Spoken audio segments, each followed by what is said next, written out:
Muy bien, familia, vamos a abrir nuestras Biblias, por favor. Hebreos capítulo 1, y vamos a dejar ahí en nuestras Biblias. Hebreos. ¿Quién escribió Hebreos? ¿Cuántos dicen que Pablo? Levanten la mano. Ok. Bueno, hay algunos que dicen que fue Pablo. Yo también a veces veo indicios, pero es una de las cartas que no se conoce exactamente su autor, pero sí sabemos que Dios inspiró al autor de esto porque tiene todo lo necesario para poder creer en Jesús. Entonces vamos a dejar ahí en Hebreos capítulo 1, ahorita te voy a decir cuál, y vamos a ir intercalando en algunos versículos. Muy bien, recuerden que nuestra serie se llama ¿Quién es Jesús? Esa es una pregunta que tenemos que resolver. ¿Quién es Jesús? Esa es la serie que estamos viendo, la vamos a ver durante todo el mes de agosto, y en el mes de septiembre vamos a comenzar con la primera carta de Pablo a los tesalonicenses. Y por cierto, en septiembre regresamos a nuestros estudios en casa, ¿de acuerdo? A estudios conectando, regresamos en el mes de septiembre para poder retomar nuestro estudio en casa, ¿de acuerdo? Entonces, vamos a dejarlo ahí en Hebreos capítulo 1. En el Evangelio de Juan, y quiero que pongas aquí atención, en el Evangelio de Juan, Jesús dice esto: el que cree en el Hijo tiene vida eterna, pero el que se rehúsa a creer en el Hijo no verá la vida, sino que la ira de Dios está sobre él.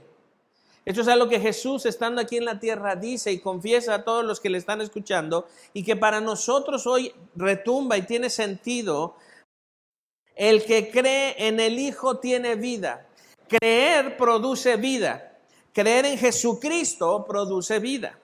Entonces, algo que hemos aprendido es que la cosa más peligrosa para el ser humano no es la muerte, no es el infierno, no es el diablo, no es la pobreza.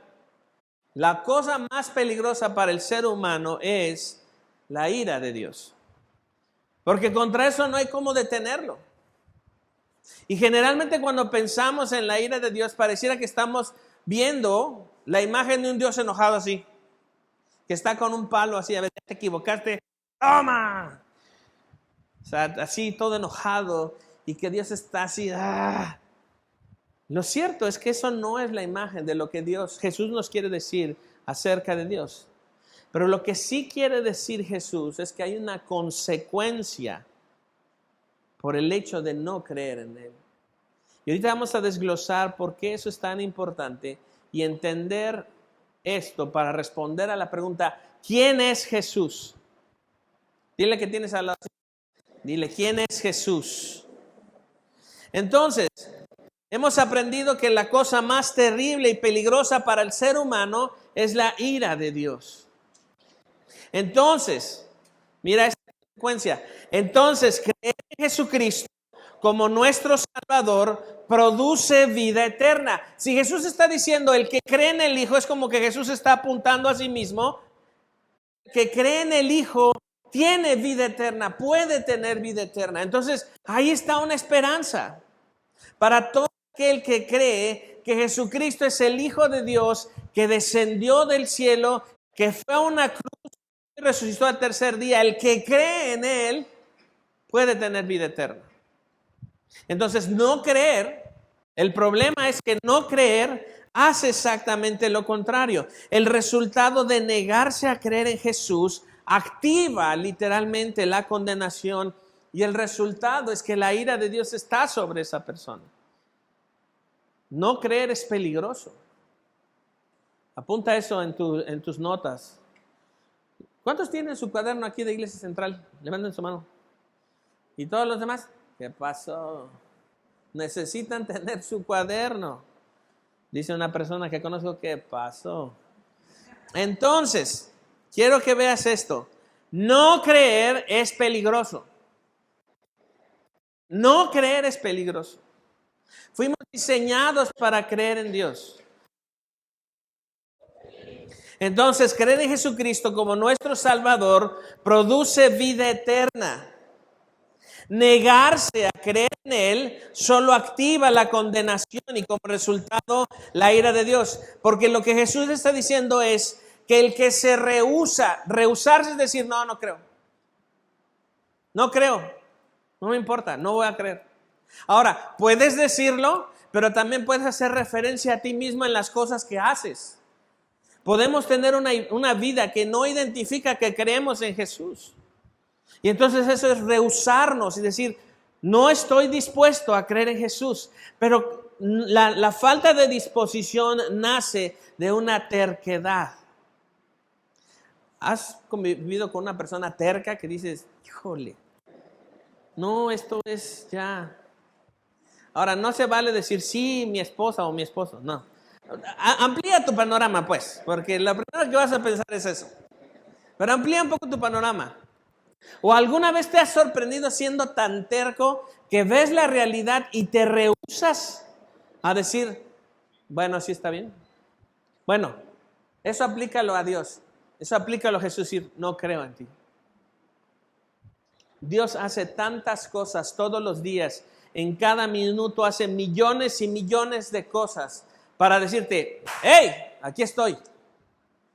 Porque la persona que más sabe que lo necesitas a Él es Él mismo. Dios es el que más sabe cuánto lo necesitas. Dios es el que más sabe que el tiempo se agota. Y Dios es el que más sabe que la esperanza que Él nos oferta en el amor de Jesucristo es bueno y es necesario. Entonces, recientemente esta semana escuché una explicación de Billy Graham, que recordaremos que Billy Graham es uno de los más grandes expositores del Evangelio, pero él dijo esto y a mí realmente me hizo, wow, me abrió el panorama y dije, qué bueno. Y es esto, y escúchame bien en esto porque realmente cambió mi perspectiva de todo esto. Y la explicación que él dio acerca de lo que Jesús está diciendo es esto. Lo resume muy práctico. El infierno no fue creado para el ser humano. Y lo primero que pensamos es, me voy a ir al infierno. Ahora sí, me voy a tostar ahí. Y ahí me está esperando un diablito con una cola así y un tenedor. Eso es pura ficción. No es así. El infierno no fue creado para el ser humano. El infierno fue creado para el diablo y sus ángeles. Porque ellos no están dispuestos a creer y no pueden ser redimidos.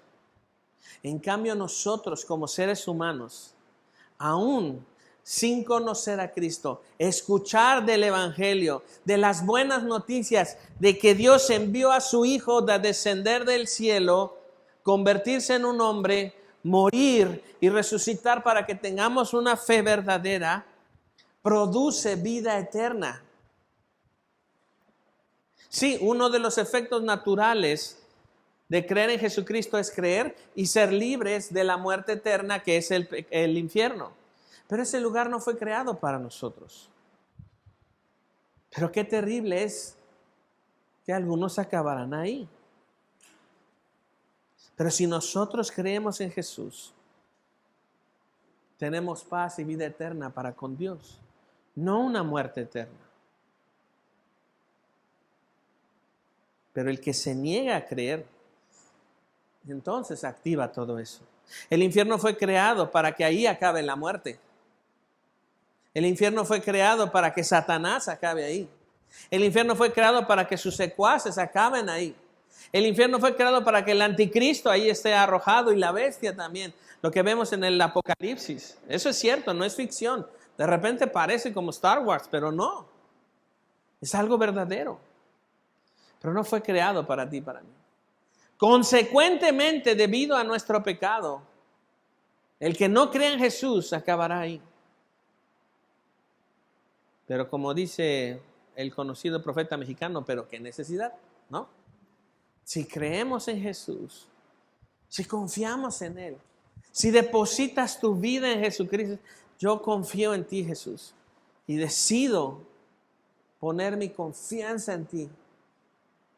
Eso produce vida eterna. ¿Entendemos esto? Entonces, estamos en nuestra serie que se llama ¿Quién es Jesús? ¿Quién es Jesús? Así es que damos gracias a Dios por enviar a Jesús aquí a la tierra. Ahora, necesitamos resolver el tema de quién es Jesús de la siguiente manera. En el Antiguo Testamento había 3 oficios que se les encargó a hombres que tienen que ver con hablarle al pueblo de Dios. Dios les hablaba a estos hombres para que hablaran y atendieran al pueblo de Dios. Son 3 oficios. Número 1, profeta. Número 2, sacerdote. Y número 3, un rey. Entonces, profeta, sacerdote y rey. Repita conmigo, profeta, sacerdote, rey. Otra vez. Profeta, sacerdote y rey. Entonces, acuérdate de esos 3 elementos que Dios utilizó, 3 oficios mediadores, es decir, entre Dios y el hombre, los cuales fueron ejercidos a lo largo de la historia del Antiguo Testamento. Y entonces ahora necesitamos ver a Jesús como en esos 3 oficios, pero vamos a entenderlo de esta manera. ¿Qué es el profeta? El profeta en su mayor parte es un portavoz. Es un portavoz. En el Antiguo Testamento vemos a varios profetas, a Isaías, a Jeremías, ¿de acuerdo? Vemos a Joel, Amós, Nahum, todos ellos fueron profetas. A algunos se les considera profetas mayores por el ejercicio de su ministerio, a otros profetas menores también por lo que hicieron, pero ellos eran unos agentes de revelación. Es decir, ellos traían la descripción de lo que Dios quería decirle al pueblo, y lo que Dios le decía al pueblo, ellos lo ejemplificaban. Decían, ok, Dios está diciendo esto, y miren, es de esta manera, de esta forma, y lo transmitía al pueblo de Dios. ¿Por qué? Porque en el Antiguo Testamento estaba así la Torá, que son los primeros 5 libros de la Biblia o el Pentateuco, pero no estaba todo el compilado que ahora tenemos. Toda esa información no estaba. Entonces necesitaban que un hombre dijera, hey, háganme caso acá, les voy a decir esto, Dios dice esto, hagamos esto. Entonces él era un agente de revelación. Lo que él estaba haciendo es revelaba lo que Dios quería mostrarles y enseñarles. Es decir, en vez de que Dios hablara así, literalmente, que pudieran escuchar su voz, enviaba a alguien para que de manera directa y audible pudiera estar frente al pueblo y decirles lo que tenía Dios por mandato. Entonces, Dios da su palabra, pone la palabra en la boca de los profetas y los profetas se lo dicen. Entonces, ¿qué es lo que pasaba con el profeta? Dios estaba detrás del profeta y el profeta estaba frente al pueblo, hablando de parte de Dios frente al pueblo de Dios. ¿Sí me explicó? Hablando de parte de Dios y frente al pueblo de Dios. Ese era un oficio en el que estaba revelando progresivamente lo que Dios quería decir. Entonces, podemos decir que Jesús es el profeta absoluto. Entonces, vamos ahí a Hebreos capítulo 1, verso 1 y 2. Hebreos capítulo 1, versos 1 y 2. ¿Cuál dije? Ya vienen desanimados. ¿Cuál dije? Exactamente, muy bien. Entonces, mira lo que dice, sígueme con tu vista. Dios, habiendo hablado muchas veces y de muchas maneras en otros tiempos a los profetas, a los padres por los profetas, en estos postreros días nos ha hablado por el Hijo, a quien constituyó heredero de todo y por quien asimismo hizo el universo. Entonces, ve en el verso 1, ¿de qué manera Dios le habló a los padres en la antigüedad? ¿Por medio de quiénes? Los profetas. Y mira entonces, en el verso 2 dice, en estos postreros días nos ha hablado a través del Hijo. Dios nos está hablando a través de Jesús. Y eso revela lo siguiente, que Jesús es el profeta total en quien el oficio del profeta concluye. Por eso en la actualidad, en la era de la iglesia, no necesitamos profetas. ¿Por qué? Porque todo el ejercicio de la Biblia ya se concluyó. Ya la Biblia la tenemos completa. Esta es la revelación de Dios. Esta es la revelación de Dios. Aquí dice lo que Dios es y lo que Dios quiere que sepamos de Él. No necesitamos que venga un profeta y nos digan, Dios dice, el Señor les hable. Dice, no, porque aquí ya está. Entonces, por eso podemos decir, entonces la era de los profetas se ha concluido. La respuesta es sí. Ahora, lo cierto es que hay muchos charlatanes que se dicen que son profetas. Y ahí andan adivinando todo. Lo primero que viene a nuestra mente cuando decimos profeta es alguien que te va a decir tu futuro. No hacen eso los profetas. No hicieron eso. Testificaron lo que Dios les había dicho. Pero no es alguien que te dice tu futuro. Eso lo hace un chamán o los otros que se dedican a eso y luego ni le atinan. El asunto es que eso no tiene nada que ver con el profeta. El profeta atrás, ¿a quién estaba atrás de él? Hace rato lo dije. ¿Y frente a quién estaba? Frente al pueblo.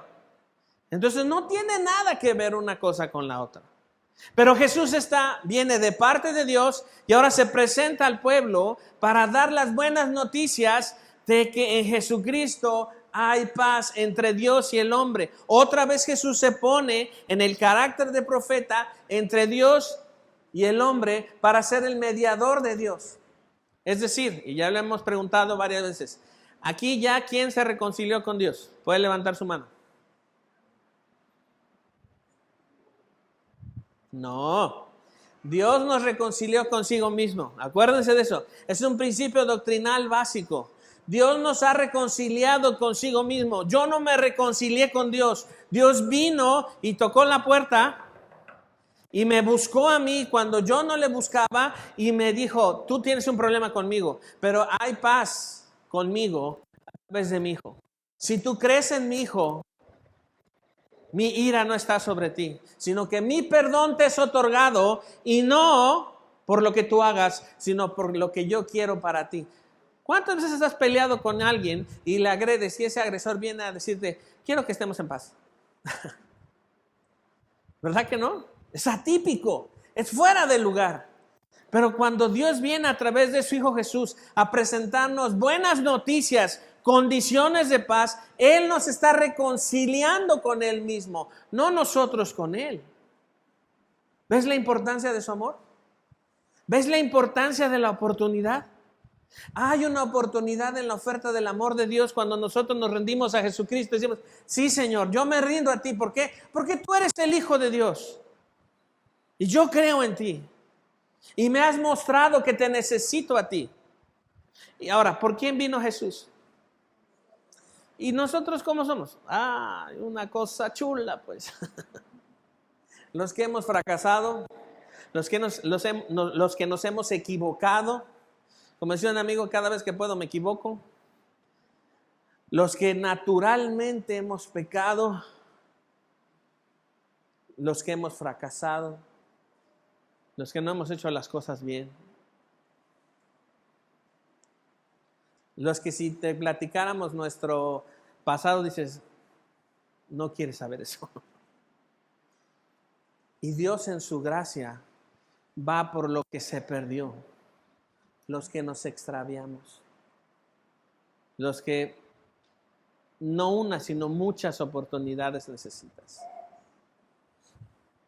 Por eso Dios ha hablado de muchas maneras. Ahora nos está hablando a través del Hijo. Dile que tienes al lado, te está hablando a través del Hijo. Dile así, te está hablando. Dile, no te hagas, te están hablando. Y sirve que despierta, porque aquí veo unos que están haciendo así, ojo de coreano. Yo creo que es una cuestión, porque yo cuando veo que Chucho predica no se duermen tantos. Pero cuando yo vengo es como... Pero que el Señor les pague conforme a sus hechos. Por eso ya no tenemos profetas, no necesitamos que venga otro a decirnos lo que Dios ya dijo. Ahora, no falta aquellos, y seguramente has visto a este telepredicador, muy sencillito que está en Estados Unidos, que dijo una vez, yo no puedo meter a Dios en 66 libros.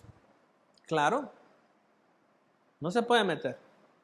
Pero eso identifica que no conoce al Dios de la Biblia. Así es que ya no vean a Dante Gebel, hombre. Ya, de veras. Ya no vean a ese hombre. Es que dice cosas muy bonitas. Sí, el diablo también. Cuidado. Es que sus predicaciones están bien bonitas. Sí, no te voy a decir que no. Pero él no cree en el Dios de la Biblia. Usa la Biblia, pero no cree en el Dios de la Biblia. Y si me están grabando, soy el pastor Alex, mucho gusto. Y no se trata de desafiar ni descalificar por descalificar. Si no estamos acorde a lo que aquí dice, yo podría ser también un charlatán. Yo podría chamaquearte también. Pero por eso todos tenemos en nuestras manos lo que aquí dice. ¿Qué tal si yo te digo algo que no es cierto y me lo crees? Por eso hay N cantidad de grupos eclesiásticos donde les sacan dinero, pero hasta por las orejas. Y hacen promesas y cosas que no son ciertas. Tenemos a un Dios que envió a su Hijo, nacido de mujer, padeciendo, que caminó entre nosotros, y dice Juan en su primer carta, lo que nuestros ojos vieron y nuestras manos tocaron, tocante al Hijo de Dios, al Verbo. Jesús lo pudieron tocar, tocaron sus manos, lo vieron caminar, lo vieron hacer cosas que ningún hombre ha hecho. Y creyeron en Él. Tú y yo tenemos la misma oportunidad de creer en Jesucristo. Y entonces en el pasado se nos habló a través de los profetas. Ahora Dios nos habla a través de su Hijo en su palabra, porque tenemos la revelación. Ahora alguien puede decir, bueno, ¿y es todo? No. Por eso vamos a necesitar una eternidad para conocer a Dios, que se nos va a hacer bien chiquitita. Pero aquí tenemos lo necesario para conocerlo. Por eso no nos salimos de aquí. Por eso buscamos lo que aquí dice. Ahora alguien puede decir, pero la Biblia lo hicieron hombres. ¿Y qué tal si no me dicen la verdad? Bueno, pues te voy a traer la original. ¿La vas a obedecer? Ya, vamos a quitarnos de broncas. Traigo la original, así, la que está en hebreo y en griego. ¿La vas a obedecer? Porque va a decir lo mismo, hombre. Ya, ¿para qué nos hacemos tantas bolas? Pero esto es una autoridad. Es la revelación de Dios. La revelación de su Hijo. Por eso ahora no necesitamos profetas, porque nuestro único profeta ahora es Cristo. Solo Cristo es nuestro profeta. El oficio profético se concluye en Cristo, pero Cristo sigue siendo el que testifica detrás de Dios Padre. El Padre está delante de Él, testificando hacia nosotros ahora la iglesia. ¿Sí estamos siendo claros? Entonces, ese es el oficio del profeta, el que habla de parte de Dios, detrás de Dios y delante del pueblo. Por eso tenemos la Santa Biblia, que es la revelación de Dios por medio de Cristo, nuestro profeta, con el cual el oficio profético para el hombre concluye y en Cristo permanece. Ahora dijimos que son tres cosas. Jesús es profeta, ¿luego qué? Y después, profeta, sacerdote y rey. ¿Qué es un sacerdote? El sacerdote en el Antiguo Testamento es aquel que estaba cara a Dios y espaldas al pueblo. Ahora es al revés. ¿De acuerdo? Delante de Dios lo está mirando y adorando, y espaldas a Él está el pueblo. El sacerdote sí es un portavoz, pero es al revés. Ahora Él habla por parte del pueblo hacia Dios. Está delante de Dios hablando por el pueblo. Es un intercesor. Un intercesor es una persona que está entre uno y otro, un intermediario entre tú y esta persona. Entre tú y Dios, ¿quién está? Dios, Jesús. Entre tú y Dios, ¿quién está? Jesús, intercediendo. Y entonces ahora podemos ver el oficio del sacerdote puesto en Jesús de tal manera que Él está hablando a Dios a tu favor. Y eso es algo extraordinario. Es un intercesor por el pueblo delante de Dios. Ese hombre oraba por la gente, servía en el templo, servía en el altar, en el lugar santísimo, en el lugar santo y en el lugar santísimo. Ofrecía sacrificios a Dios. Ahora vemos a Jesús siendo un sacrificio. Él mismo se ofrece en la cruz para con Dios y entra al lugar santísimo. Y por eso ese velo enorme que había entre el lugar santo y el lugar santísimo, que para muchos pensamos, un velo, pues pensamos que era lo delgadito, ¿no? No, era un tapetototote, así de gruesote.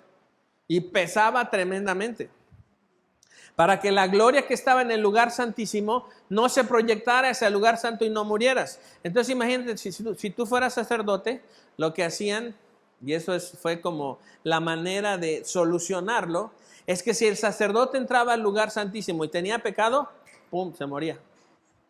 Porque estaba la presencia de Dios ahí. Entonces lo que le hacían a este pobre hombre es que le amarraban a su pie un lazo y le ponían unas campanitas. Y entonces ahí iba el hombre así y levantaba el tapetote. Y entonces ahí avanzaba y adoraba a Dios, intercediendo por el pueblo. Y si escuchaban así, ¡pum!, y las campanas, ya se murió, aleluya. Y pues ahí va el otro sacerdote. Pero ahora Jesús viene al lugar santo y se presenta y nos presenta a Dios. Y Él se presenta como el sacrificio y muere. Y el velo se rasga de arriba para abajo. Se rompe. ¿Para qué? Para que podamos mirar y decir, ahora no hay nada que nos impida ir a Dios. Porque el camino es Jesús el sacerdote.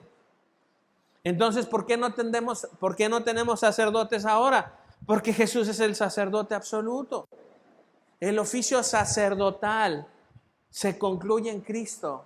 Y ahora en Cristo Él es nuestro sumo sacerdote. Él es aquel que podemos ir y decir, puedo ir contigo y ponerme ante ti y saber que tú no me vas a rechazar. Decía un maestro, dice, Jesús no se desanima porque Él trae tu foto en su cartera. Te presenta ante Dios. Él mismo por sus méritos te presenta. Te presento a, te traigo a. ¿Y sabes lo que Jesús hace cuando qué es lo que Dios hace cuando te ve en Jesús? Lo que Dios hace cuando tú estás en Cristo, Dios hace esto. Bien hecho. Porque te ve en su Hijo. Y cuando te ve en su Hijo, no hay nada malo.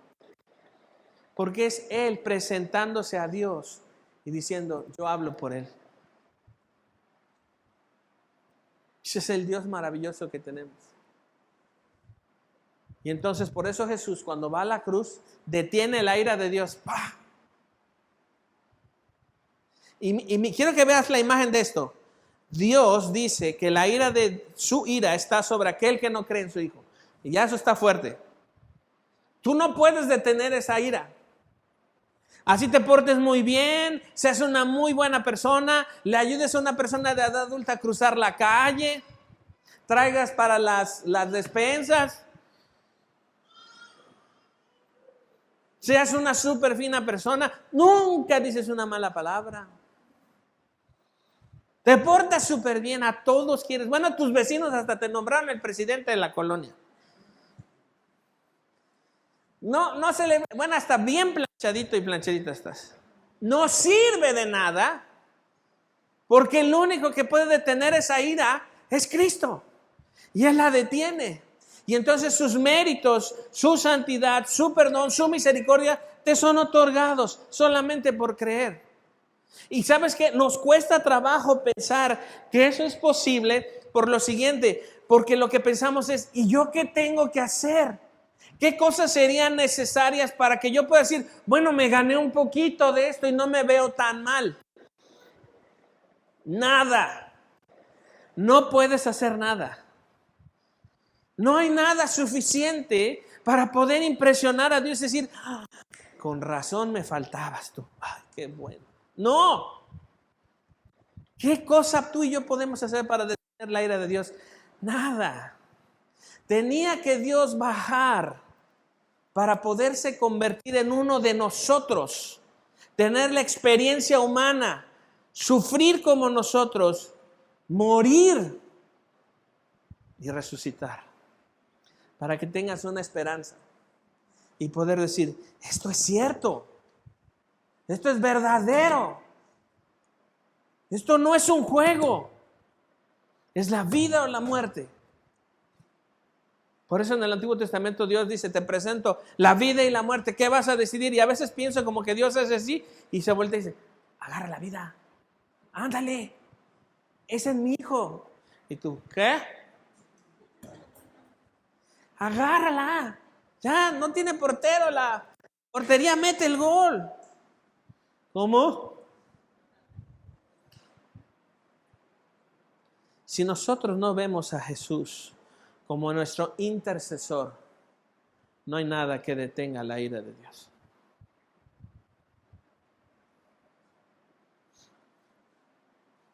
Jesús se ofreció como un sacrificio por el motivo de nuestros pecados. Jesús ahora es nuestro intercesor. Si yo fuera con tus familiares y tus amigos, ¿cómo me hablarían de ti? ¿Qué me dirían?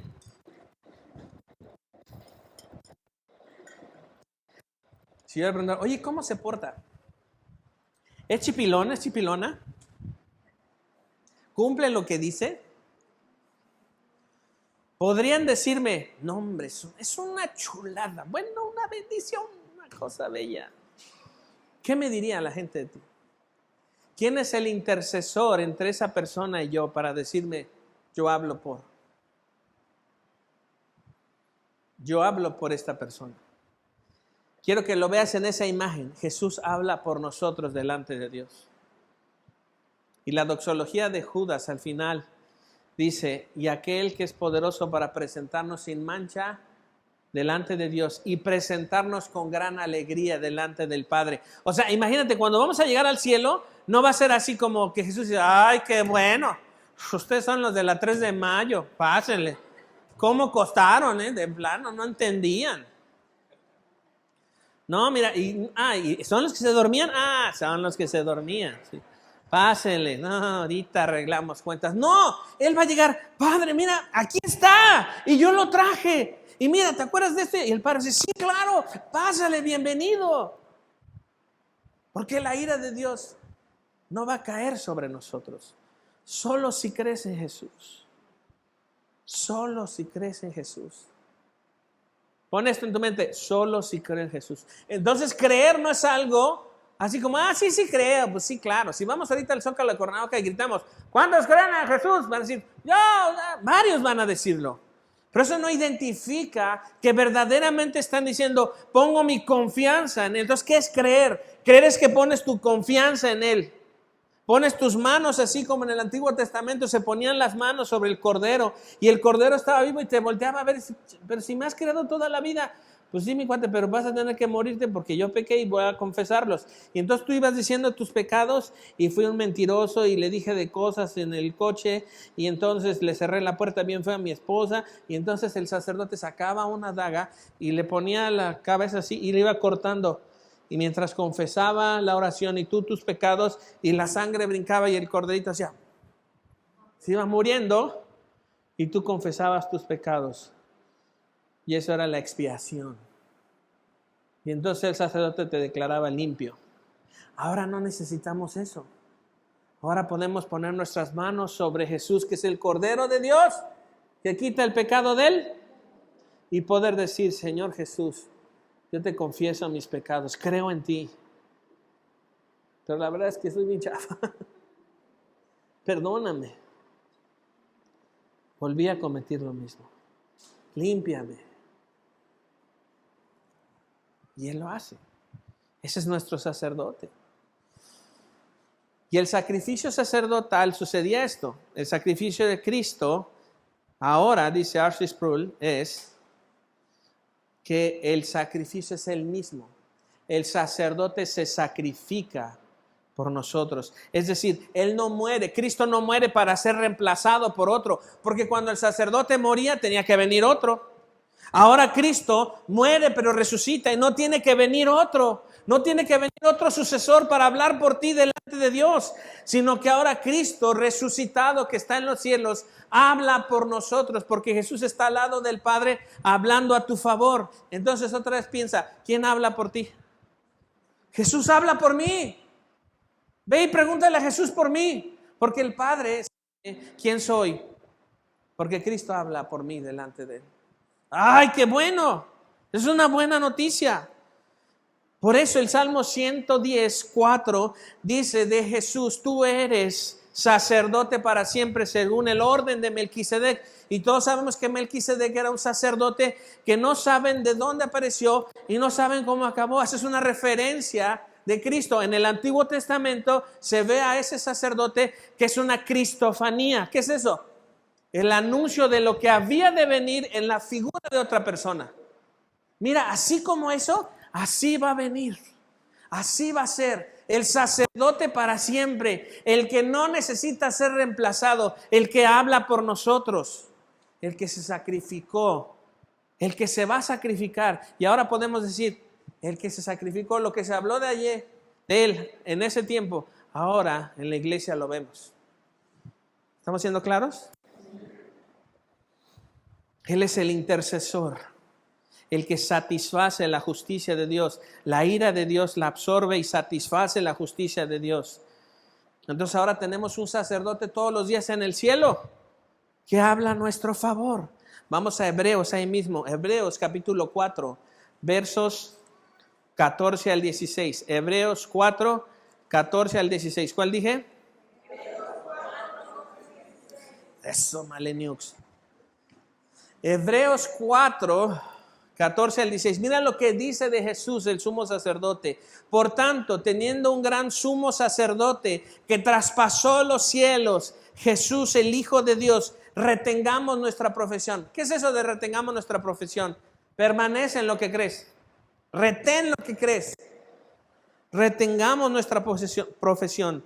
Porque no tenemos un sumo sacerdote que no pueda compadecerse de nuestras debilidades, sino uno que fue tentado en todo según nuestra semejanza, pero sin pecado.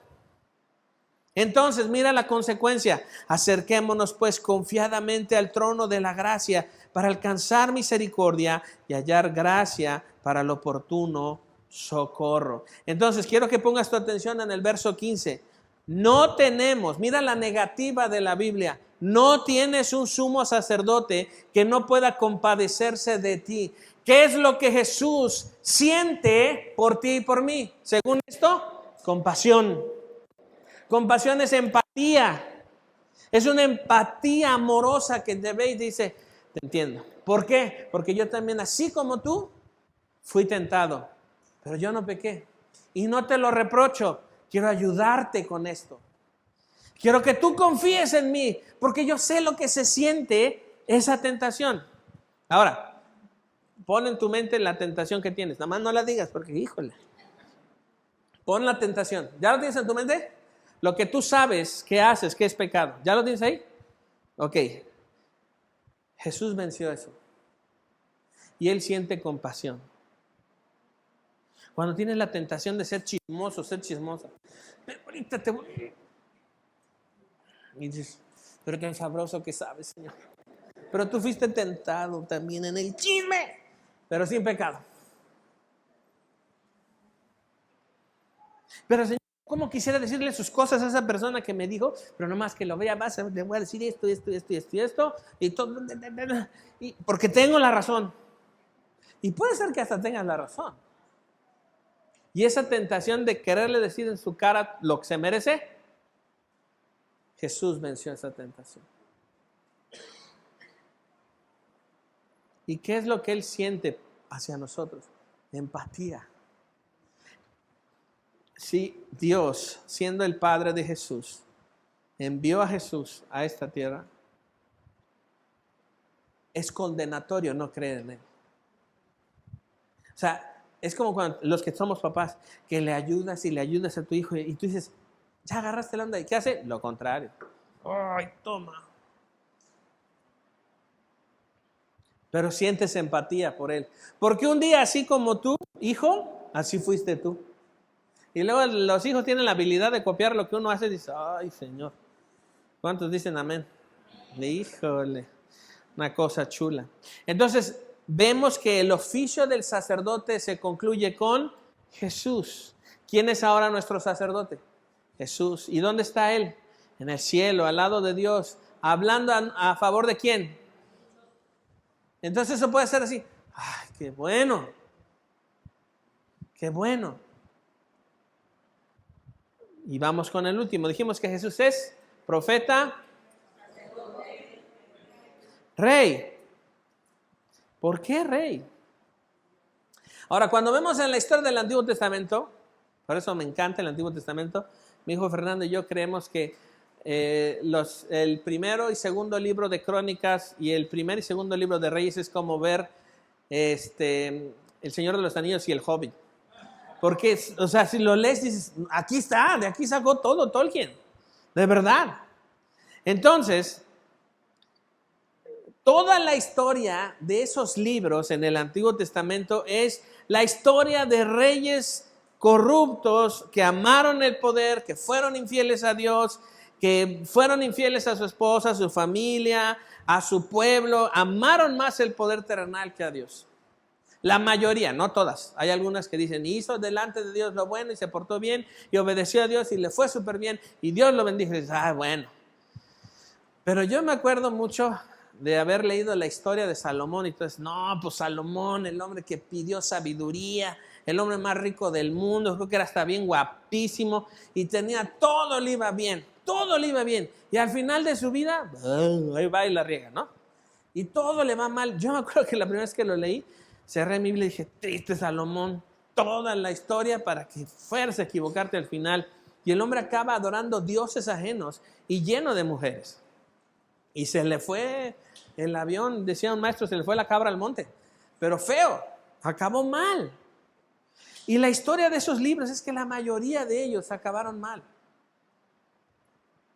Y cuando nosotros vemos la figura del rey, lo primero que vemos es que el rey es la figura de la autoridad e involucra una autoridad política, ¿sí?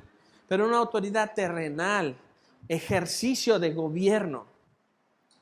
Y entonces, vamos por favor al Salmo 110:1. ¿Cuál dije? Ya se. Salmo 110. Yo estoy en el 100, perdón. ¿Quién escribió Salmos? Ajá. ¿Todo? No. ¿Los hijos de quién? Coré, los hijos de Coré. ¿Quién más? Asá, Moisés. ¿Quién más? David, pues. ¿Quién más? Y algunos desconocidos. ¿De acuerdo? Salmo 110:1 dice, Jehová dijo a mi Señor, siéntate a mi diestra hasta que ponga a tus enemigos por estrado de mis pies. Entonces, aquí hay dos figuras. La primera, Jehová dijo, es decir, Dios Padre, dijo a mi Señor. Y esto lo está confesando David. David está identificando a Jesús como su Señor y a Jehová como el Padre. Entonces, dice, ¿quién a quién? Dios Padre le dice a Dios Hijo, siéntate a mi diestra. Y la diestra de Dios es autoridad, es poder, es ser rey. Entonces lo que Dios está diciendo, yo te voy a hacer a ti rey delante de los hombres. Entonces, esto quiere decir que cuando Cristo viene, es anunciado como el rey que van a ser. ¿Se acuerdan? Que es, llamará su nombre consejero, príncipe de paz, Emmanuel. ¿Y Emmanuel qué es? Dios con nosotros. Y entonces es anunciado que Jesús va a ser el rey. Por eso Herodes manda matar a todos los niños menores de 3 años. Y los mata a todos pensando que así va a acabar con el linaje prometido por los profetas, que vendría uno que es el Mesías para poder decirnos que Él es el rey prometido que nos da paz con Dios. Pero también es crucificado debido a su afirmación de realeza. ¿Qué pasa cuando Jesús está hablando con Pilato? Pilato le dice, entonces eres rey. Y si había un rey en la época de los Césares, ¿quién era el enemigo? Pues ese rey. ¿Y qué había que hacer con él? Crucificarlo. El Imperio Romano, cuando iba y atacaba una región para hacer la provincia de Roma, lo que hacían con sus reyes es, número 1, lo azotaban hasta destruirlo. Número 2, le quitaban la ropa, lo hacían ir delante de la legión de los romanos, ponían el cetro con un águila que involucraba la imagen del César y le decían, híncate y entréganos la espada tuya. Y entonces entregaba la espada y después iban y lo crucificaban hasta que muriera frente de todo su pueblo para decirles, ahora ustedes son nuestros y nosotros gobernamos sobre ustedes.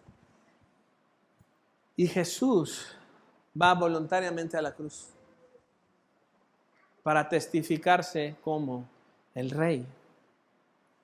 Que le ponen una corona de espinas y una capa púrpura que identifica realeza. Jesús resucitado, cuando muere, asciende a los cielos como rey y toma el lugar que había dejado cuando Dios lo envía a hacerse hombre. Por eso cuando vemos en Salmos, en el pasado, escrito por David, diciendo, testificando, el Señor le dijo a mi Señor, el Padre le dice al Hijo, siéntate a mi lado porque yo voy a hacer esta obra en la que tú vas a ser identificado como rey. Entonces ahora el reinado se vuelve a construir, pero en el Rey eterno que es Jesús. Y no necesitamos ahora reyes, sino que tenemos un rey. Para que nunca nos pase en la iglesia como en el Antiguo Testamento, en la época cuando Israel pide a Dios un rey. Queremos un rey como las otras naciones. Ahora tú y yo tenemos un rey, que es Jesús. Ahora es el gobernante de todo el universo. Ahora Él gobierna todo el universo. Nada se escapa de su mano. Y lo hace bien. Y sabes que no es un rey corrupto. No es un rey que te va a defraudar. Ahora es el Rey de reyes y Señor de señores para siempre. Entonces Jesús representa 3 oficios: profeta, sacerdote y rey. ¿Quién es Jesús? Un profeta, sacerdote y rey. Pero no es uno, es el profeta, el sacerdote y el rey. Vamos a concluir en Apocalipsis capítulo 9. ¿Dónde está Apocalipsis? Hasta el final. Apocalipsis capítulo 9. La mayoría de las veces cuando pensamos en Apocalipsis pensamos en una película de terror. O pensamos que es algo así como muy malo. Lo cierto es que no. Lo cierto es que es una historia extraordinaria. Y a veces hasta fantasiosa, así como Star Wars. Capítulo 9, versos 14 al 16. ¿Cuál dije? No es cierto. Perdón, me equivoqué. Déjenme, se los digo ahora. Vamos al 22, discúlpenme, 22. Capítulo 22, verso 13, hablando de Jesús. El verso 13 nos dice, nos narra quién es Jesús y la descripción de sí mismo. Dice, yo soy el alfa y la omega, el principio y el fin, el primero y el último. Bienaventurados los que lavan, verso 14, bienaventurados los que lavan sus ropas para tener derecho al árbol de la vida y para entrar por las puertas de la ciudad. Jesús es el árbol de la vida.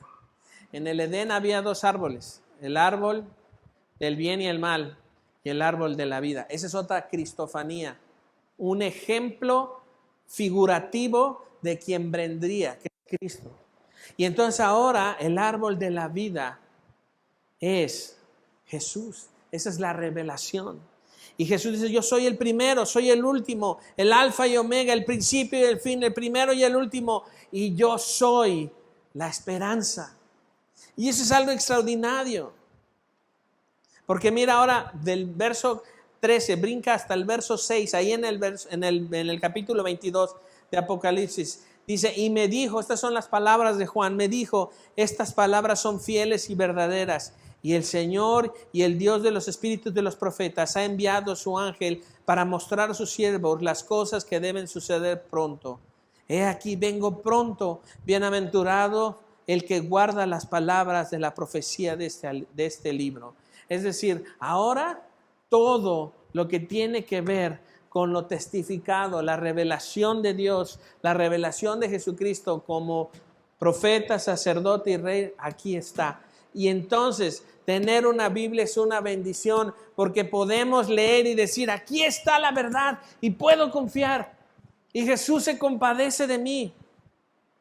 Y puedo tener una oportunidad en el amor de Dios. Y todos saben que tenemos una historia en la que nos ha ido mal. En la que en algo nos hemos equivocado.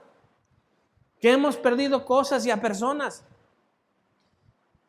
Que hemos perdido mucho. ¿Y cuánto hemos llorado? ¿Cuánto no hemos llorado? ¿Cuánto no nos ha dolido la vida? Ser humano es difícil. ¿Pero qué va a pasar? ¿Dónde está la esperanza, pues? La esperanza es que tenemos un Salvador y es Jesucristo. Y que nada ni nadie nos puede separar de Él si confiamos en Él. Pero esto es una decisión. Tiene que ser un antes y un después para ti. Ahora, la vida en Cristo no es toda vida rosa. Veme, venos. Pero la diferencia es que ahora sabes en quién confiar. Y eso se tiene que ver, porque un día se van a abrir los cielos y se va a escuchar una gran voz. ¿Y sabes qué? Tú quieres escuchar tu nombre cuando el Señor venga. Ven. Ir con Él y estar con Él y vivir para Él y amarlo a Él y hacer el mejor trabajo en el mundo que jamás hay en el cielo y adorar a Dios. Ahora, no pienses que en el cielo todos estamos así. No, vamos a hacer muchas otras cosas. Jesús dijo que iba a preparar un lugar para nosotros, ¿no? Voy a preparar moradas para ustedes. Bueno, vamos a descansar. Vamos a vivir en plenitud. Nos vamos a reconocer. Vamos a vernos unos a otros. Y vamos a estar para siempre con Él. Y no va a haber nunca más una noche, sino que Jesús será el que alumbra todo el día. Y nunca más tendrás cansancio y nunca más tendremos dolor, porque las primeras cosas pasaron. Y ahora las cosas nuevas son las que vamos a vivir. Pero todo comienza con lo primero que dijimos. Creer en Jesús. Creer. El que se niega a creer, la ira de Dios está sobre esa persona. Pero la oferta del amor de Dios en Jesús es firme. ¿Qué vamos a hacer? Eso es lo que tenemos que resolver. Inclina tu rostro, vamos a orar. Vamos a orar. Inclina tu rostro y cierra tus ojos para no distraerte. Y si alguien te está distrayendo, dile, no me distraigas. Señor Jesús, nosotros necesitamos de ti. Tú eres el alfa y el omega, el principio y el fin. Tú eres el prometido de las naciones. Tú eres aquel que Dios prometió, Dios Padre prometió para que nosotros podamos decir, sí, yo creo en ti.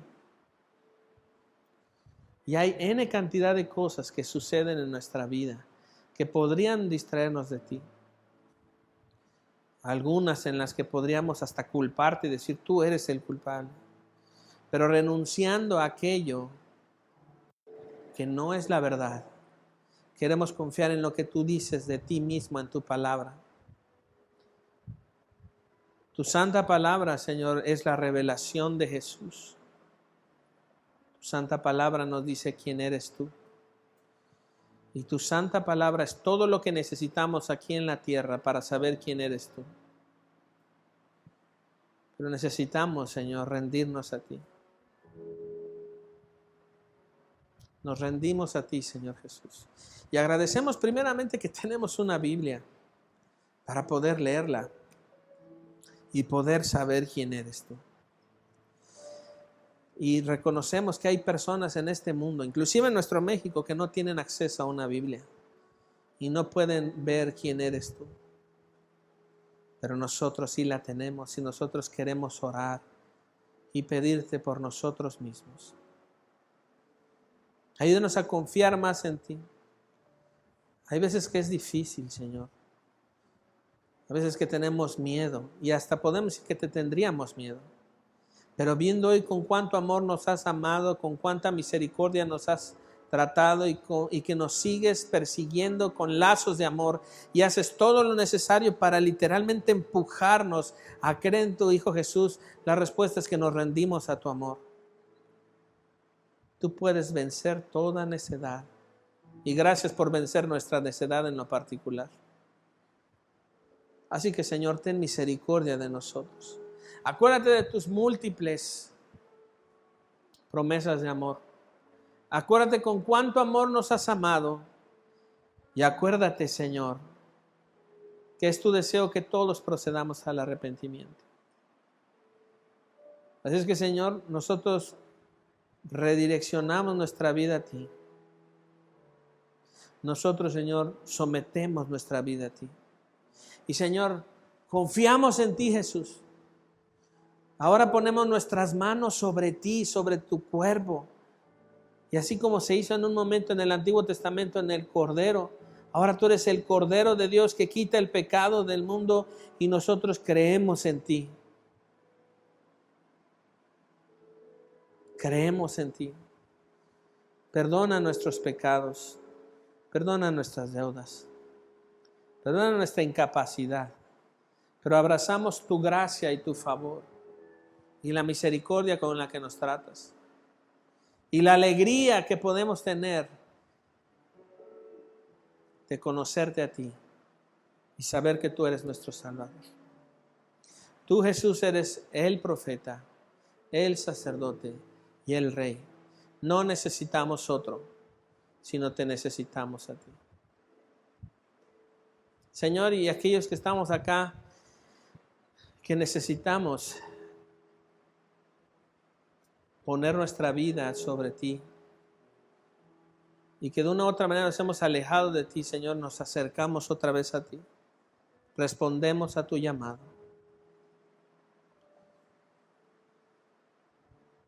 Y otra vez nos ponemos delante de ti. Regresamos a ti, Señor. Y aquellos, Señor, que no han tomado una decisión hacia tu Hijo,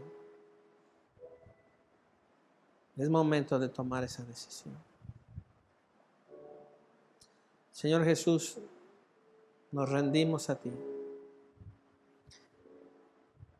Si estando aquí tú no has regresado al Señor, regresa. Si te has alejado del Señor, regresa al Señor. Y ríndete de tal manera que sea tu rendición la evidencia de que crees en Jesús. Y si estando aquí nunca te has rendido a Jesús, ahí dile tú, Señor, me rindo a ti. Jesús, me rindo a ti. Toma mi vida, sálvame, pon tu espíritu en mí y dame vida eterna porque yo creo en ti. Al final, Señor Jesús, sí creemos en ti. Creemos en ti y nos rendimos a ti. Nos rendimos a ti. Nos rendimos a ti. Estamos cansados de luchar y de intentar y de intentar. Y ahora, Señor, nos rendimos a ti y lo hacemos en el nombre de Jesús. Amén y amén.